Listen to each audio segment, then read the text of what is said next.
ধুর ছাই ডায়েট টায়েট এমন আর কিছুই করব না। আজকে সারাদিন শুধু এই পুরা বোল আইসক্রিমটা খাবো। সত্যি আইসক্রিম খাবো। কেন ডায়েট করতে করতে আইসক্রিম খাওয়া যায় না? যায় কিন্তু।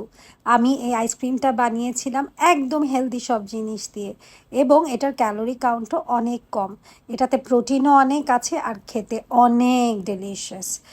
এর মধ্যে আছে ওটস, চিয়া সিডস, আরও অনেক কিছু। একে একে আমি উপকরণগুলো বলতে থাকবো। সবার প্রথমে ওটস একটু হালকা রোস্ট করে ভিজিয়ে রাখবেন।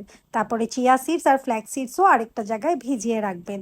এরপরে যখন সব ভিজিয়ে রাখা হয়ে যাবে, দুধ দিয়ে, কলা দিয়ে আর মধু দিয়ে ভালো করে এটাকে ব্লেন্ড করে নিতে হবে। এবং আমি এর মধ্যে একটু খেজুর আর কিশমিশও দিয়েছিলাম। পরে গার্নিশিংয়ের জন্য যখন ব্লেন্ড করা হয়ে গেছে, আমি খেজুর, কিশমিশ আর বাদাম দিয়ে গার্নিশ করে উপরে ভালোভাবে রেখে দিয়েছিলাম ডিপ ফ্রিজে। আর যখন একটু ভালোভাবে ফ্রিজ হয়ে গেছে, একদম পুরোপুরি ফ্রিজ করিনি, কিন্তু যখন ফ্রিজ হয়ে গেছে আপনি চাইলে পুরো ফ্রিজও করে নিতে পারেন। আমি তারপরে এটা মজা মজা করে সারাদিন ধরে খেয়েছি। Thank you so much for watching.